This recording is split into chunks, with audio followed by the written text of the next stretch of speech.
আজকের এই ঘটনাটি আপনাদের আত্মাকে জাগিয়ে তুলবে, এই জন্য অনুরোধ ঘটনাটি একেবারে শেষ পর্যন্ত দেখবেন।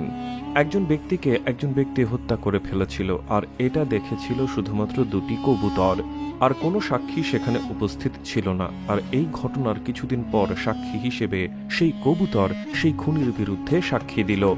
এই অবিশ্বাস্য ঘটনাটি আপনারা যদি সম্পূর্ণ শুনেন তাহলে অবাক হওয়ার সাথে সাথে আপনারা বিস্মিত হয়ে যাবেন।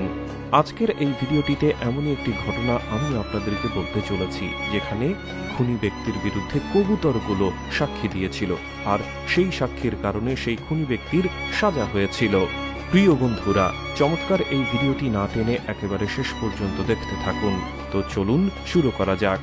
আজকের এই ঘটনাটি একজন রাখালকে নিয়ে, যাকে কিনা মহান আল্লাহ পাক রব্বুল আলামিন অনেক জন্তু জানোয়ার এবং ধন দৌলত দিয়েছিলেন, এবং তার সাথে ঘটে যায় একটি অবিশ্বাস্য ঘটনা। সেই রাখাল পশু বিক্রির কাজ করত, পশুদেরকে পালত এবং তাদেরকে বড় করত। তাদের বিক্রি করতে এক শহর থেকে আরেক শহরে যেতে হতো। এমনই একদিন সে এক শহরে গিয়ে ছাগল বিক্রির কথা ভাবতে লাগলো। সে তার ছেলেদেরকে বলল, আমি এদেরকে বিক্রি করে অমুক শহরে গেলাম। ছেলেরা বলল, আমরা আপনার সাথে যেতে চাই আব্বাজান। রাখাল বলল, না, এবার আমি একাই যাব। এই বলে সৎ নিয়তের সঙ্গে সে সফরে বের হয়ে গেল। বন্ধুরা, ভিডিওটি আগে বাড়ানোর আগে আসুন একটু দোয়া করে নেই। হে আল্লাহ, আমাদের সকলকে ধন সম্পদের মালিক বানিয়ে দিন, রোগ থেকে মুক্তি দিন, এবং 5 ওয়াক্ত নামাজ পড়ার তৌফিক দান করুন। সকলেই কমেন্টে লিখুন আমিন। অবশ্যই কমেন্টে লিখুন আমিন। সকলেই আমার সাথে বলুন আস্তাগফিরুল্লাহ ওয়া আতুবু ইলাইহি। এই দোয়াটি একবার পড়ুন, নিশ্চয়ই আল্লাহ আপনার সকল গুনাহ মাফ করে দিবে। আমিন।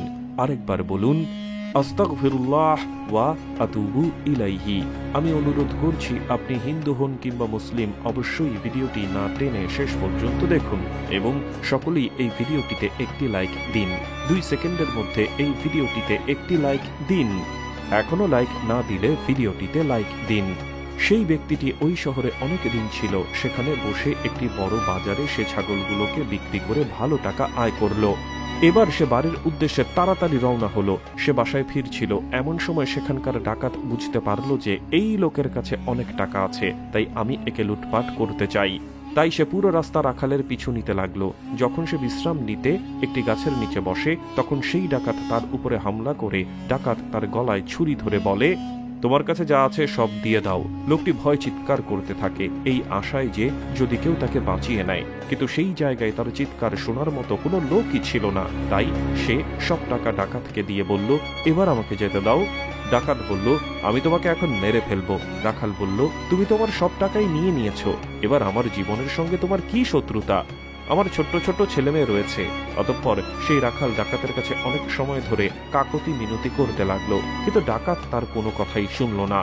সে সাহায্যের জন্য আশেপাশে তাকিয়ে দেখে, তবে সেখানে কোনো মানুষই নেই। হঠাৎ সে গাছের ডালে একজোড়া কবুতরকে দেখে, এবং তাদেরকে কিছু বলার আগেই ডাকাত তার উপর ছুরি চালিয়ে দিয়ে হামলা বসিয়ে দেয়। তখন রাখাল কোনো রকমে বলে উঠে, হে কবুতর, এই ব্যক্তি আমাকে খুন করেছে, আমার কষ্টে ভরা উপার্জন নিয়েছে, তোমরা এর সাক্ষী থেকো, আর মানুষদেরকে এই ব্যাপারে খবর দিও।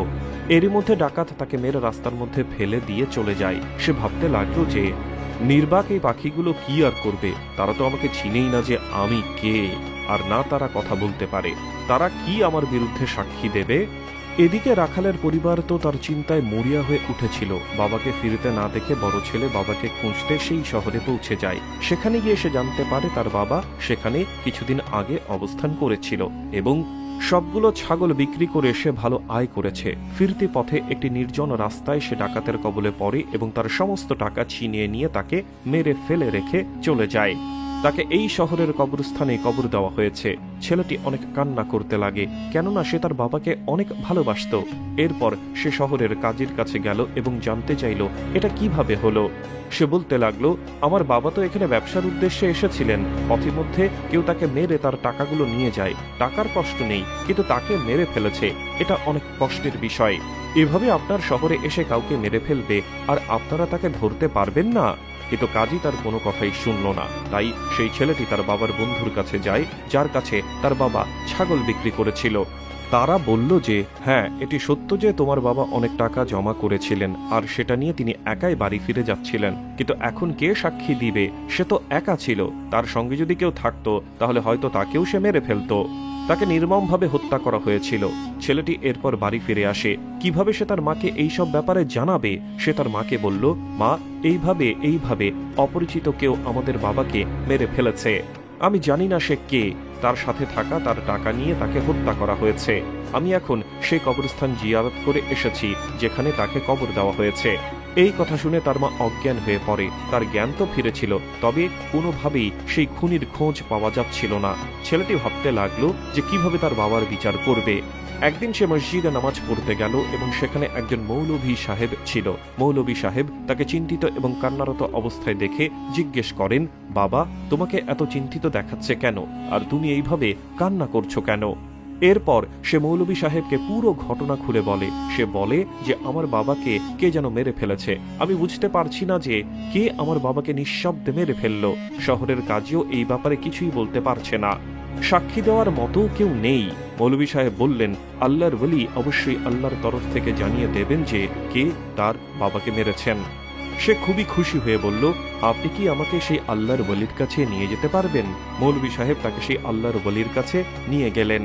ছেলেটি কাঁদতে কাঁদতে সব ঘটনা খুলে বলল। তখন সে বলল, বাবা, তুমি চিন্তা করো না, সাক্ষ্য সেই দেবে যার কথা হয়তো খুনি নিজেও কল্পনা করেনি। মহান আল্লাহ পাক রব্বুল আলামিন যখন কারো জন্য শাস্তি নির্ধারণ করেন, তখন বড় বড় খুনিও তার হাত থেকে রেহাই পায় না। তুমি দেখো, দোষী নিশ্চয়ই ধরা পড়বে এবং সকলের সামনে নিজের দোষ স্বীকার করবে। এদিকে সেই ডাকাত যখনই কোনো কবুতরকে দেখতে পেত, তার সেই রাখালের কথা মনে পড়ত। হে কবুতর, তোমরা সাক্ষী থেকো। আর মনে মনে ভাবে, কি বোকাই না ছিল লোকটি, নির্বাক কবুতরকে সাক্ষী বানিয়ে চলে গেল। এখন আমাকে কে ধরবে? আমি শহরের অন্যতম ধনী একজন লোক। একবার ডাকাতটি একটি নিমন্ত্রণে এসেছিল। তার সামনে রাখা খাবারের ঢাকনা সরাতেই সে দুটি কবুতরকে দেখতে পেল। তখন তার সেই রাখাল লোকটির কথা মনে পড়ে গেল যে, হে কবুতর, তোমরা সাক্ষী থেকো। না চাইতেও সে জোরে জোরে হাসতে লাগলো। লোকেরা তাকে দেখে পাগল ভাবল। তারা ভাবতে লাগলো যে এর কি হয়েছে। সে অনুষ্ঠান ছেড়ে খুনের ঘটনাটি সর্বস্তরে বর্ণনা করতে শুরু করলো। সবাই খুব অবাক হয়ে গেল। সব ঘটনা বলার পর সে বুঝতে পারলো যে সে কি ভুল করেছে।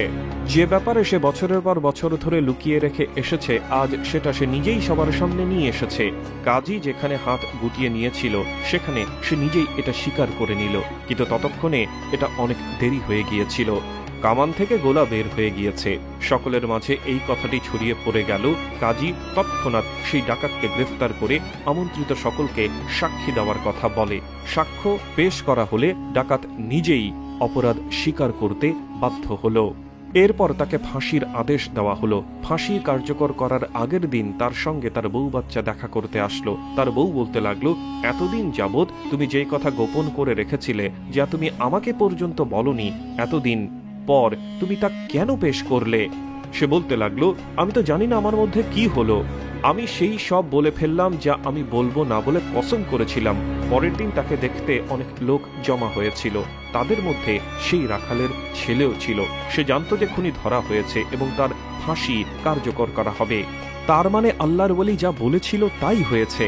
কিন্তু বিস্ময় কখনো কাটেনি, কেননা তার গলায় যখন ফাঁসির দড়ি পরানো হয়, তখন সে বলে, শোনো জনগণ, সে কথাগুলো আমার মুখ দিয়ে বের হয়নি, বরং সেই কবুতরের মাধ্যমেই বের হয়েছিল। কবুতর সেই দিন আমাকে ওই লোকটিকে হত্যা করতে দেখেছিল এবং দাওয়াতের দিন সেই কবুতর ওই থালায় উপস্থিত ছিল। এই কথা শুনে উপস্থিত সবাই ভাবে লোকটি পাগল হয়ে গিয়েছে। জল্লাদ এরপর ফাঁসির রশি টেনে দিল। উপস্থিত সকলের একজন অপরাধীকে সাজা পেতে দেখে স্বস্তির নিঃশ্বাস ফেলে আল্লাহর কাছে দোয়া করতে থাকে যে, আল্লাহ, তুমি চাইলে নির্বাককেও বাক শক্তি দিয়ে দাও। ডাকাতের লাশের মাথার উপর কবুতর জোড়া বসেছিল। এরপর সেই রাখালের ছেলেকে সমস্ত টাকা ফেরত দেওয়া হলো। মানুষ যদি সততার সাথে কাজ করে, তাহলে আল্লাহ নির্বাকদেরকেও বাক শক্তি দান করেন। আমাদের এটা বিশ্বাস করা উচিত যে আমাদের সাহায্য করার জন্য আমাদের রব মহান আল্লাহ পাক রব্বুল আলামিনই যথেষ্ট। সুবহানাল্লাহি ওয়া বিহামদিহি, সুবহানাল্লাহিল আযীম। প্রিয় বন্ধুরা, আজকের এই ভিডিওটি সত্যি অবাক করে দেওয়ার মতো একটি ভিডিও। দেখুন, একজোড়া কবুতর তাকে হত্যা করতে দেখেছিল, আর সেই কবুতরের মাধ্যমেই তার মুখ দিয়ে আল্লাহ তাআলা সেই খুনের কথা স্বীকার করিয়ে নিলেন। তাই সবসময় সততার সাথেই চলবেন, সততার পথে থাকবেন। তো বন্ধুরা, এই ছিল আমাদের আজকের ভিডিওটি ভালো লাগলে অবশ্যই লাইক, কমেন্ট ও সাবস্ক্রাইব করবেন, এবং ভিডিওটির বিষয়ে আপনার যদি কোনো মতামত থাকে তাহলে কমেন্ট করে জানাবেন। দেখা হচ্ছে পরবর্তী ভিডিওতে। আল্লাহ হাফেজ।